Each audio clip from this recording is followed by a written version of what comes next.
In a lot of the hoopla that is YouTube monetization changes, as part of the whole revamp that's happening February 1st, is the adoption of new terms, because there's changes, major changes to the way that it is going to be operating. You need to accept the updated YouTube Partner Program terms before January 31st. Now, they're already rolling that out to people to get in nice and early and accept the terms.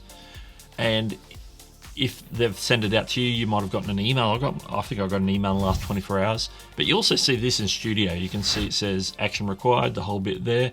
We can dismiss that. But see how it's red? Normally the little notifications are like white or blue or something. This is like a maroon, just to get your attention, because red, pay attention. So let's review and accept the terms. Let's see what terms we have and see maybe what it says as well. So we click through.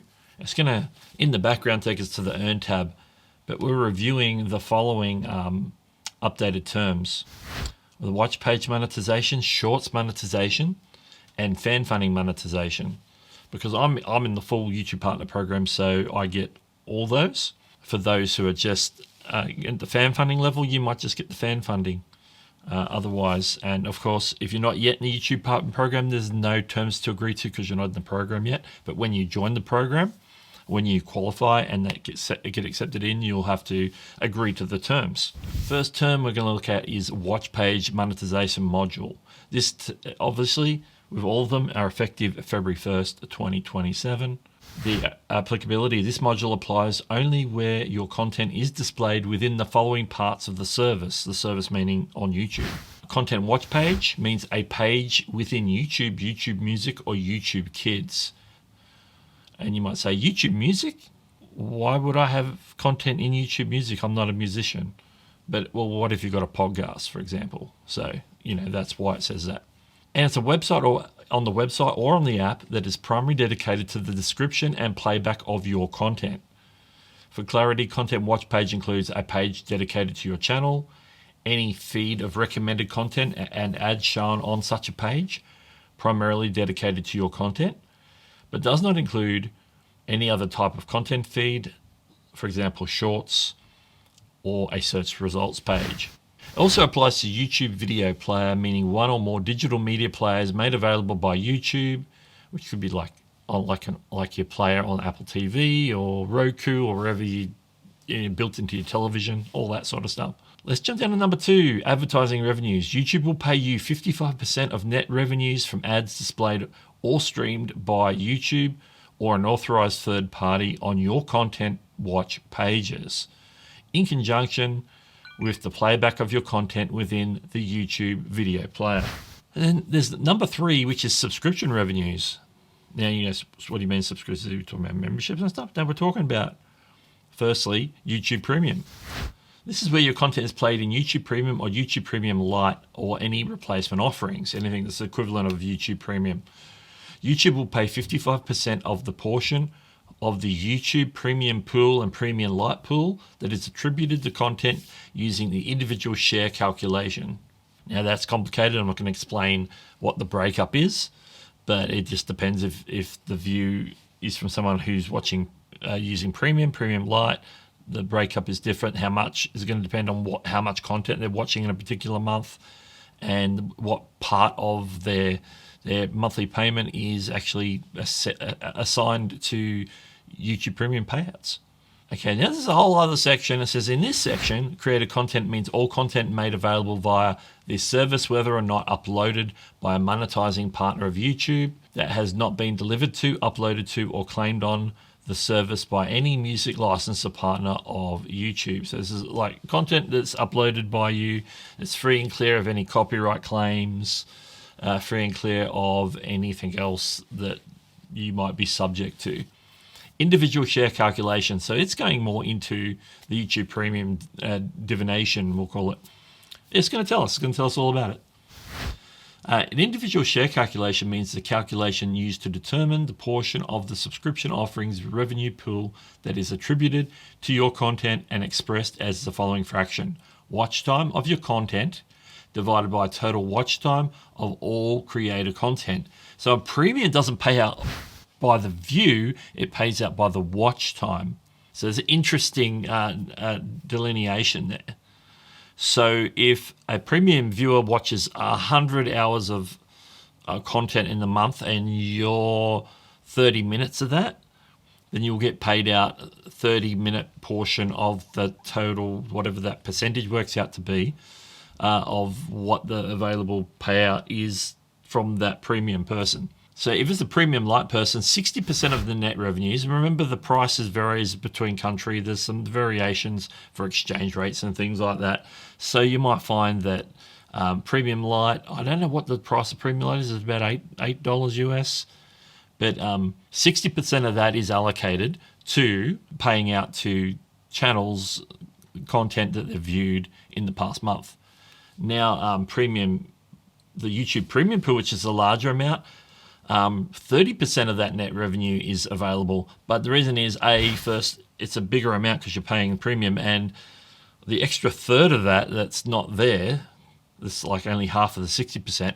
But the extra third, and why the full premium is more expensive, is because that goes to music providers, because it also includes your YouTube music subscription. And so they're paying out all the music providers that you've listened to out of that 30% every month. Now this is a B section here, enhanced premium offerings. YouTube makes available enhanced tiers of YouTube Premium and Premium Lite that include additional sets of separately licensed content or features. YouTube will allocate net revenues from any such offering to the relevant YouTube Premium Pool or Premium Lite Pool in accordance with US generally accepted accounting principles. If those principles do not result in a reduced revenue share allocation that accounts for separately licensed content and features, this is a whole lot of legal speak, but by using the standalone retail price of YouTube Premium and Premium Lite as a substitute for the total price of the enhanced premium offering. Don't ask me to explain that. And here it's telling you there's a music subscription offering. When creator content, including your content, is appropriate for the product experience of the subscription offering, now as YouTube Music Premium or any replacement offering, the music subscription offering, Google may elect to include such content in that offering. Revenue share. When your content is including music subscription offering, YouTube will pay you 55% of the portion of the music subscription pool that is attributed to your content by watch time and all that good stuff, like we mentioned before. So a lot of breakdown as to how the premium funds are divvied out and how advertising is divvied out. Of course, we got to accept the terms. If we don't accept the terms, come February 1st, we stop earning. Now we're up to Shorts monetization module. We're going to see some changes in this. There wasn't much change to the long form except for some of that YouTube Premium clarifying the percentages and stuff. The Shorts monetization module is made under and incorporated in the terms of the YouTube Partner Program effective February 1st, 2027, yada yada. This module applies to Shorts. Shorts means content made available through the service in the feed-based video player interface known as the YouTube Shorts and accessible via primary YouTube website or app, the Shorts player. The Shorts feed describes the video feed section of the Shorts player that contains shorts, which may be interspersed with ads and other recommended content, but for clarity does not include parts of the short player that display multiple shorts simultaneously, including still images for the purposes other than viewing an individual short. Any ads upon opening the Shorts feed before a short is viewed. Shorts ad revenue section, subject to Section 4, YouTube will pay 45% of Shorts ad revenues and means pooled ad revenue, the portion of Creator Shorts pool as described below, that is attributed to the views of Shorts content as a percentage of the total views of all content allocated to the Shorts Creator Shorts pool. Of course, it's again based on total views when it comes to Shorts. Creator Shorts pool means the portion of gross pool ad revenues calculated on a country by country basis.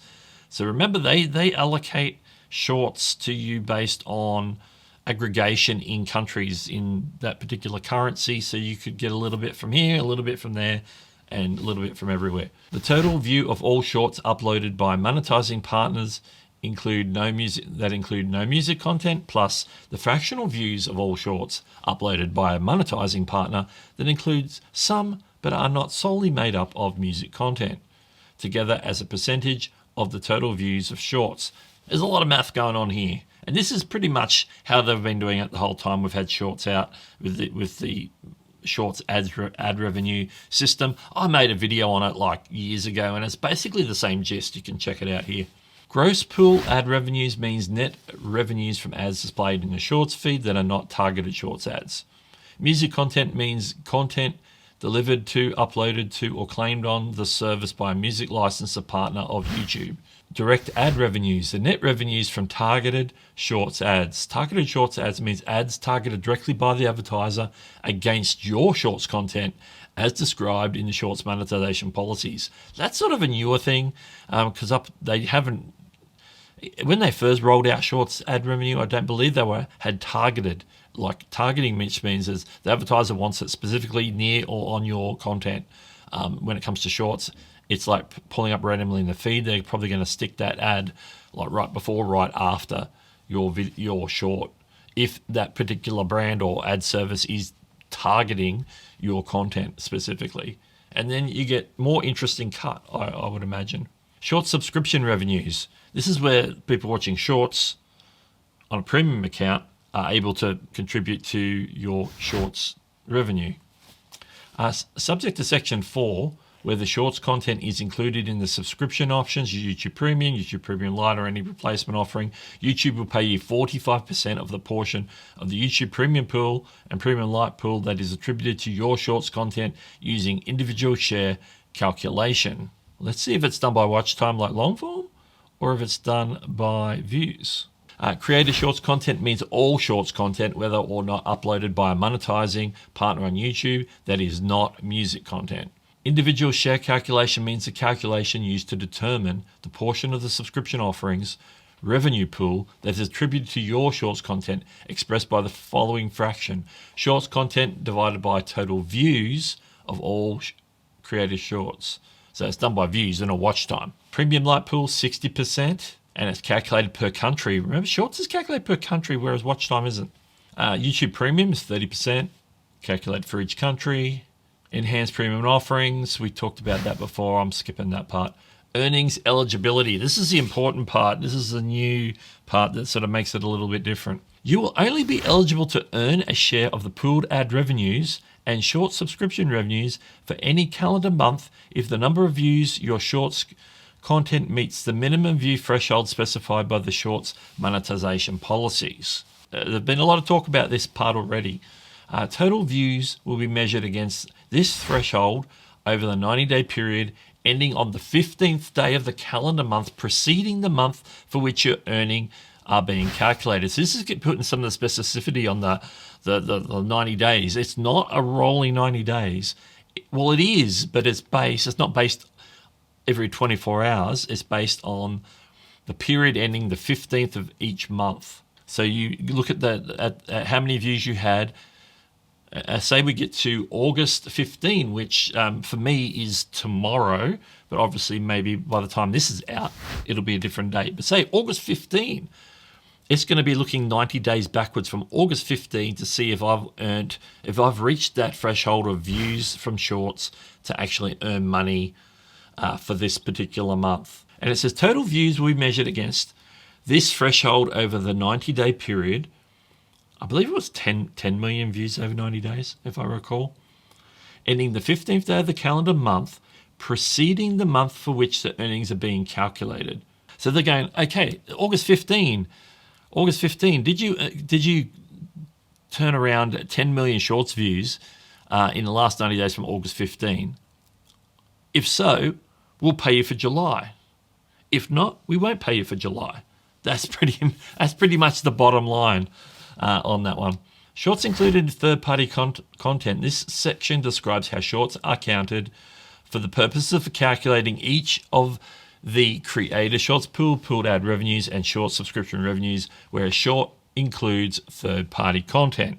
If YouTube credits any content owned or licensed by any party other than the uploader, in other words, if you're using music that is copyright claimed, video content that's copyright claimed, that's a third party.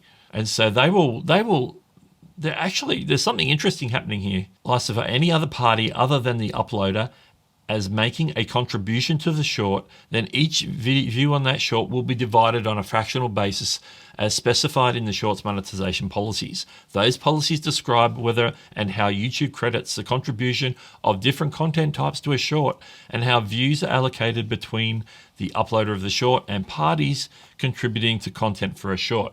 This is talking about revenue share. So if you use music, part of that will be shared with music rights holders, or if you use somebody else's content, that might be shared with that other person, and then you get not the full amount, but the fractional amount thereof, depending on how much content was used in your short. Very complicated. There's a shorts monetization policy links all the way through this. What I'm going to do is right click on that and open that in a new page. Ineligible views. For the purposes of calculating payments under this module, YouTube will not count views of shorts where the views are ineligible as described in the shorts monetization policies. That's a page we're going to have to refer to in a future video. And here we're agreeing to the shorts feed monetization module. We're representing that we're at least 18 years of age or a parent or guardian of a participant who's between 13 and 18. I am definitely over 18. I am accepting the terms. We have one more to do. The commerce product module. Applicability. Of course, this... Now, in the opening paragraph, this one doesn't talk about February 1st, 2027. But this particular one is applicable as of the date that you do it. So if I do it today, if I get to the bottom and don't want to do it now, if I read it and go, yeah, I'm just going to wait on this one. I can wait on this one. But if I do it today, it takes effect from today. This module applies to commerce products. So let's dive in and find out what that means. Commerce product means that YouTube may make available to users on the services as identified as commerce products by YouTube, including in the commerce product policies or any successor thereof, and except as a set out in this module are accessible by viewers in exchange for a fee. For example, commerce products may include products through which end users may purchase digital goods or services, including access to features and or content associated with a YouTube channel, or item of audio-visual content such as products currently known as channel memberships and super chat, super stickers, and super thanks. For clarity, commerce products do not include advertisements. The offering currently known as prime time channels or site-wide subscription offerings such as YouTube Premium or YouTube Music Premium. So basically they're saying it doesn't include premium subscriptions and stuff because obviously that's paid out differently and it's not something that you're offering directly. Commerce revenues. YouTube will pay you 70% of commerce revenues. As we know, memberships, super chats, super stickers, etc., super thanks, pay a 70-30 split. So you get 70%, YouTube keep 30%. That 30% covers things like processing fees, the cost of running this particular service on the platform, and so on. Commerce revenues are net revenues from fees charged by YouTube to users specifically for their use of commerce products that are made available in connection with the YouTube channel you operate under these terms. For clarity, all partner earnings payable to you under the base terms, including in relation to this module, may be subject to certain adjustments as set out in such base terms. Pricing, promotions, and refunds. Pricing.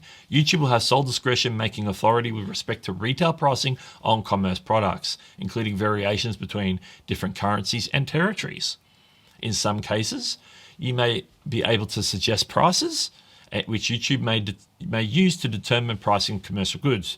That last part is referring to memberships. You can have different membership tiers. Super chats have set amounts. Jewels and gifts have set amounts, which I don't think are covered in this, but maybe they're rolling this in. I'm not sure. Super thanks have certain amounts. You can pick a predetermined amount. You don't necessarily suggest amounts. YouTube have preset amounts. They do allow viewers to put in custom amounts sometimes on certain services on YouTube. YouTube may offer promotions that is reasonably believes may promote the availability and sale of commerce products. Such promotions may apply on an ongoing basis, such as a free trial offer. We know that they recently announced that they're going to be doing that for some channel memberships, but will be a limited time, quantity, or availability to each user. YouTube may elect to fund certain promotions itself, in which case, notwithstanding Section 2, the partner earnings payable to you will be calculated based on the standard non-promotion price of the applicable commerce product. In other words, if it's something that they're funding, you will still get that same amount as if it was 70% of the face value of that particular commerce item, if that makes sense. The partner earnings payable to you will be calculated based on the standard non-promotion price. That's what we just said. Otherwise, such partner earnings will be based on the promotion price. Promotions mean an adjustment in the price paid by or the offering received by a user or purchaser of the commerce product. In other words, your viewers. Refunds. YouTube will have the sole discretion making authority with respect to user refunds on commerce products, for which will be applied in accordance with terms, and for clarity may be deducted from the associated partner earnings payable to you. So if YouTube determine that person who's requesting a refund is entitled to a refund, then obviously you don't get the 70% of that amount. That will be taken back because it's getting refunded to the party. Okay, there's the number 4 part here, which is policies and supplemental terms. For clarity, YouTube channel monetization policies include eligibility requirements, country restrictions, and other details set out by the commerce product policies apply to your use of the commerce products and may differ between commerce products. Supplemental terms. In addition, this module may be amended where you accept additional terms relating to your use of commerce products, including by electronic means, when enabling a particular commerce product, and such terms will take precedence over this module in the event of any conflict. Incentives. YouTube may elect to offer certain incentives, such as additional payments or benefits for meeting certain criteria or performance goals in connection with commerce products. If so, such incentives may be offered under commerce product policies or via supplemental terms as described in section 4.2, which was what we just read. And any additional amounts payable to you will form part of the partner earnings under this module. Licenses and clearances. You grant YouTube on a worldwide, except as otherwise agreed to by parties, non-exclusive, sub-licensable and transferable basis, all rights necessarily for you to do the following. Make commerce products available in connection with your channel. So if they do, like, something pops up in somebody's feed that says join Doug's channel, and they use your profile picture, they have the right to do that. Use commerce content in connection with commerce products and create and or use the marketing assets as set out in section 6 below. So we're going to learn more about that whole, they can use some of your assets. Maybe it's your channel banner or something like that. Some of the assets that are uniquely yours. For clarity, YouTube's use includes the right to reproduce, distribute, modify, display, and perform the commerce content and marketing assets for the purpose of operating, promoting, and improving the service. Brand features means names, logos, trademark designs, and trade names associated with your channel. Commerce content may be any item or service that you make available in connection with commerce product, together with any associated metadata, materials, information. That could be like a members-only video or something like that, where they might show the thumbnail for that members-only video to say, hey, this person's got a members-only video. Why don't you join and become a member, and you can watch this video. Marketing assets, meaning brand features and any other marketing materials that are provided by you to YouTube for marketing, promotional, and advertising purposes, or created by or on behalf of YouTube and made publicly available only with your prior approval, including by email for example, such marketing assets may include video clips, images, screenshots, sizzle reels, promos, or trailers. Now that last part, only by prior approval, so they'll reach out to you and not just do all that other random stuff without clearing it with you first. Speaking of clearances, the license above includes, and you will be responsible for procuring and paying for all third-party rights, consents, and approvals necessary for YouTube to make use of the commercial content and marketing assets in connection with any of the commerce products, including, for clarity, rights in any compositions and sound recordings of any music included in the commerce content. So in other words, if they're using any of your content and it's got somebody else's content in it, that you've got permission to use that content. Music's a good example. Marketing. YouTube may market and promote the service, commerce products, and the commerce content, including using marketing assets, and you agree that YouTube may sublicense the rights granted by you in relation to the marketing assets to third parties, which will be creative agencies who are helping them with their marketing, as YouTube believes is necessary to exercise YouTube's rights under this section. Commerce products and third-party content. For clarity, where a third party has claimed rights to any commerce content made available on the service, such commerce content and any associated partner earnings are subject to the applicable commerce product policies. This commerce policy one is definitely longer than the others. Okay, we're up to number 8, product and editorial control. For the avoidance of doubt, so they're trying to reiterate stuff here. Commerce products. YouTube has the sole discretion making authority with respect to the commerce products, such as their design and functionality. That's how memberships works, what super chats look like, what jewels and gifts look like, what super stickers pop up look like, their design and how they work, and is under no obligation to make the commerce products available or to host or serve any commerce content. Subject to commerce product policies, you may elect which commerce products, if any, to enable at any time. In other words, you've got the ability to toggle on and off super thanks, super stickers, gifts and jewels, whether or not you have channel memberships turned on, all that sort of stuff. Editorial control. You will be solely responsible for any and all programming and editorial decisions regarding commerce content. This is particularly about what you put behind your membership paywall, for example. Indemnity. I can't even say that. For the avoidance of doubt, the indemnity you granted under the terms shall apply equally to commerce content and your use of the commerce products, including to any actual or alleged breach or violation by you of this module, including the commerce product policies. Okay, they could terminate you, effective termination. Following any termination of this module, if they say, well, you've breached something, you're not allowed to use these particular commerce products anymore.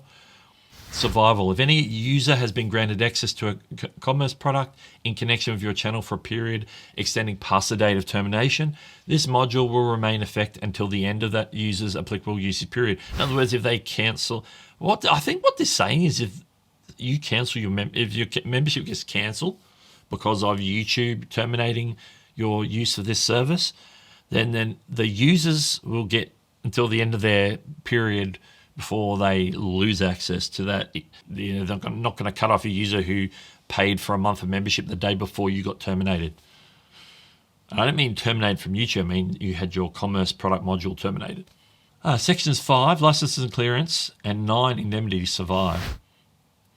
Number 2, removal. If you have not removed or restricted access to any commerce content hosted by the service by the termination date, the commerce product policies will govern the availability of such content to users of this service, except where stated in such policies. YouTube is not responsible for removing or otherwise limiting access to any commercial content upon termination. A lot of complicated stuff. I'm not a lawyer, so everything I've said, take it with a grain of salt. I cannot explain it more deeply to you. If you are concerned by anything that we've read there, or you're not sure whether to accept it, then go ahead and run it by somebody who's familiar with these sorts of terms and conditions, like a contract lawyer or a social media lawyer, something like that. Okay, to accept this, I've read and understood the agreement and accept below. We've got to check the box to say yes. If you're under 18, adult, parent, guardian has to read and accept the terms on your behalf. And I'm going to finish. And I've now accepted those. So that's interesting. Let's see if anything different happens now that I've accepted that commerce policy that has now taken effect as of now for me. I don't know if there's anything new. And remember, at any time when you're in Earn tab, you can look at all your agreements here under agreements, see agreements. You can also do it when you go into settings and go to agreements. I think it is settings, agreements there as well. You can see all of these. You can see this product commerce module. It's effective. The Shorts monetization, effective February 1st. YouTube Partner Program watch page exception updated.